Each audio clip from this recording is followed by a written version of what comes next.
Hello दोस्तों, आज से आपका मधमा क्लास स्टार्ट होने जा रहे हैं, जिसमें हम लोग सामाजिक विज्ञान का देखेंगे, जो कि आपका 100 नंबर का पूछे जाते हैं।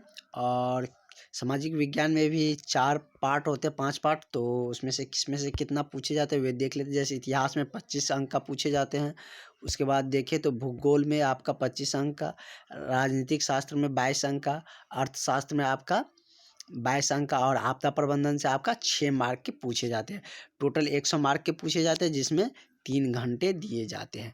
तो इसमें किस तरह से रहता है, बोस्टोनिस्ट प्रश्न भी पूछे जाते हैं, जिसमें बहुवैकल्पिक ऑप्शन दिए जाते हैं, मतलब 4 ऑप्शन करके दिए जाते हैं, या कुछ उसमें रिक्त स्थान करके भी दिए जाते हैं। उसके बाद अति लघु उत्तरीय 2 नंबर का पूछे जाते हैं। उसके बाद लघु उत्तरीय 3 नंबर का। उसके बाद दीर्घ उत्तरीय कितने नंबर का, 4 नंबर का पूछे जाते हैं। तो इसमें आपको 4 टाइप का क्वेश्चन देखने को मिलेंगे।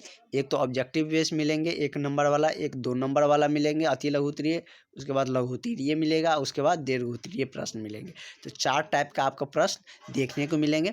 तो इसमें हम लोग सामाजिक विज्ञान के देखेंगे, और इसके बाद वाले वीडियो में हम लोग संस्कृत का जो पोर्शन है उसको देख लेंगे, और अच्छा से लॉन्ग क्वेश्चन को बहुत ही अच्छे तरीके से एक्सप्लेन करेंगे, ताकि आपके माइंड में हमेशा के लिए फिट रहे जब तक आप एग्ज़ाम न दे दें। क्योंकि किताब में जो लिखा है वो तो आप मतलब बहुत दिन कवर करके नहीं रख सकते हैं, यानी कि बिना समझे हुए से आप एग्ज़ाम तक कवर करना ज़्यादा, अभी क्योंकि टाइम कम है तो ज़्यादा दिक्कत होते हैं। तो चलिए स्टार्ट करते हैं, देख लेते हैं क्वेश्चन क्या है मेरा।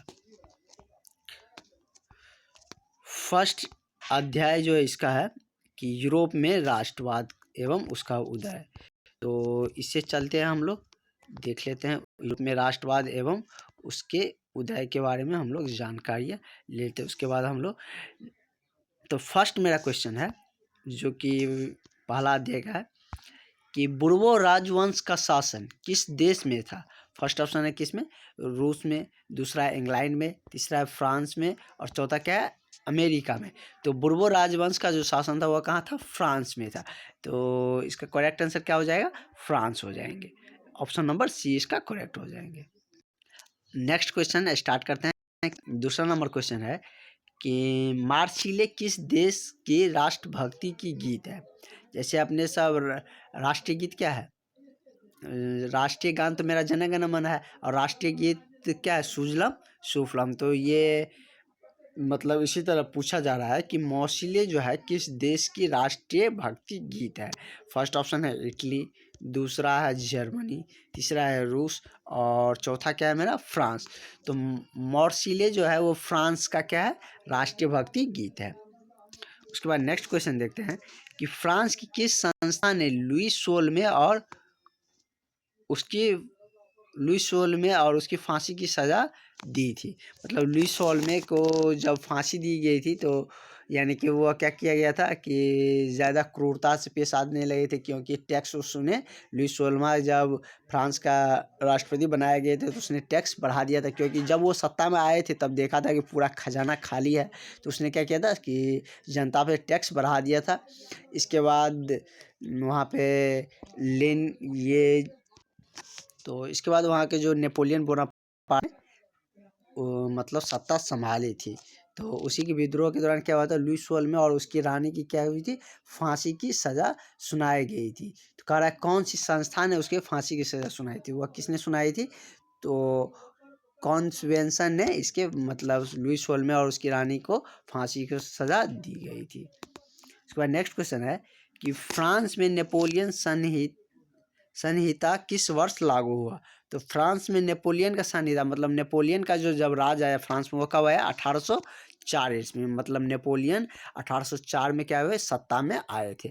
1789 में कौन थे, मतलब वहाँ पे फ्रांस में क्रांति हुई थी, और 1789 में वहाँ पे क्रांति हुई थी किसके विरोध में, तो लुई सोल्मे के विरोध में ही वहाँ पे क्रांति हुई थी।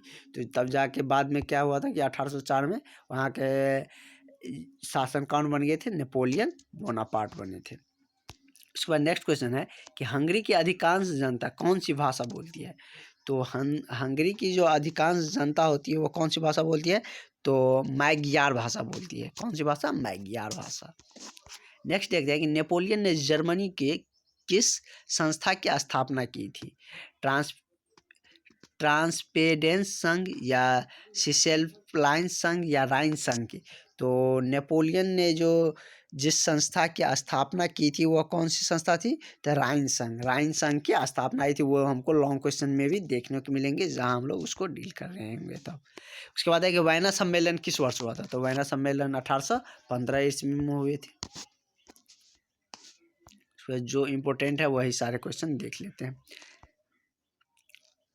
किस संधि के द्वारा स्वतंत्र यूनानी राष्ट्र का उदय हुआ था?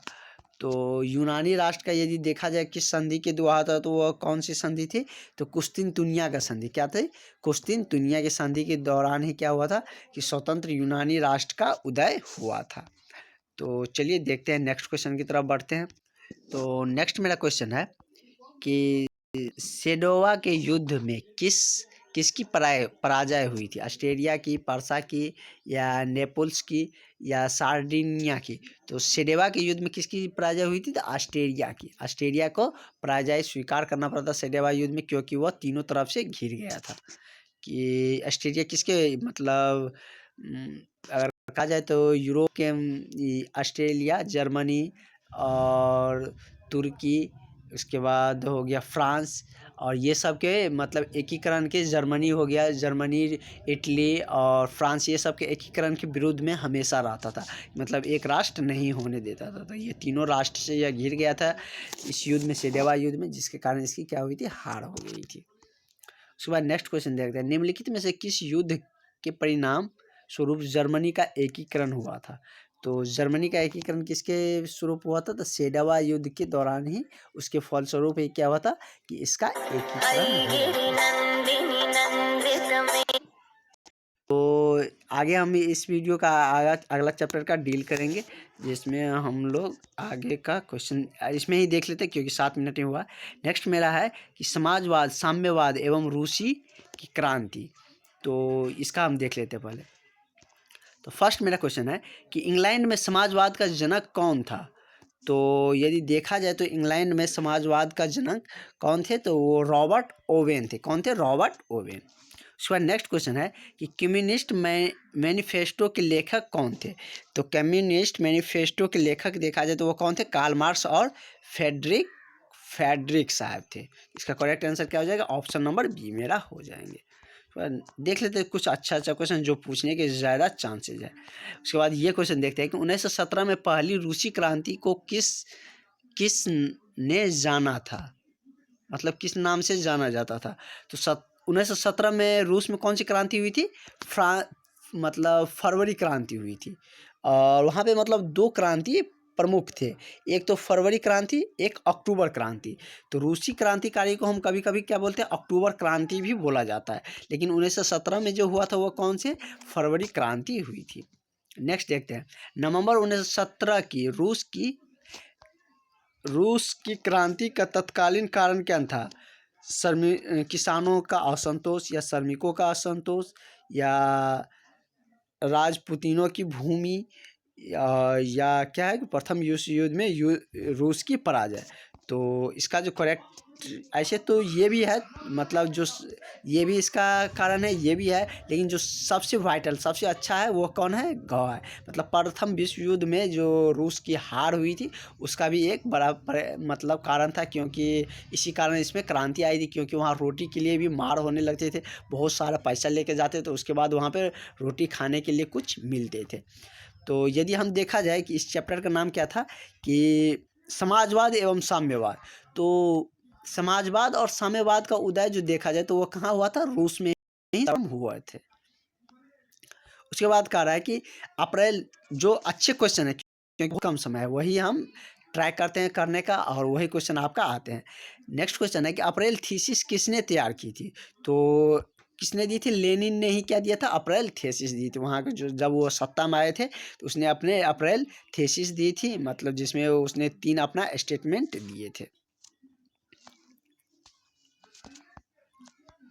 उसके बाद मेरा क्वेश्चन देख लेते हैं कि भूगोल से है।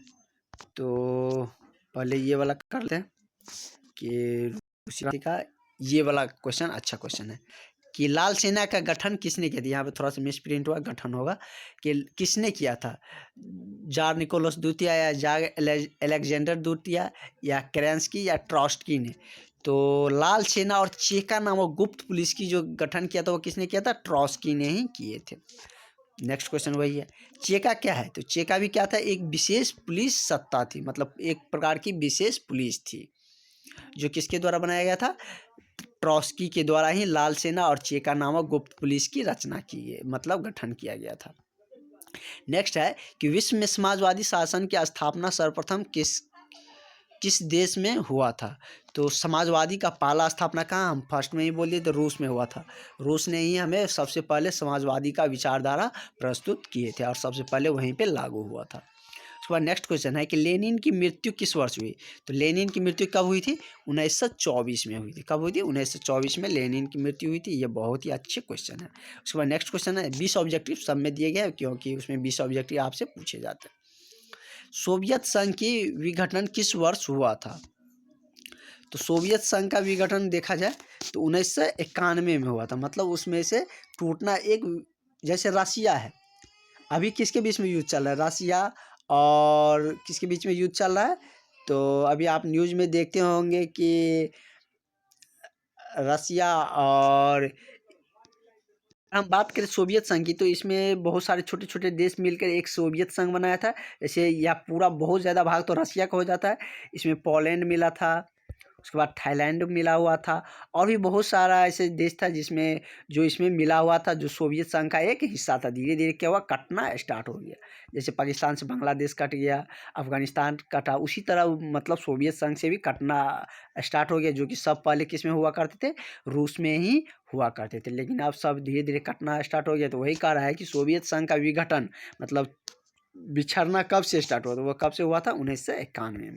तो इंडो चाइना हम नेक्स्ट वीडियो में देखेंगे और नेक्स्ट वीडियो में हम लोग लघु तीरीय प्रश्न भी देखेंगे। तो मिलते हैं नेक्स्ट वीडियो में।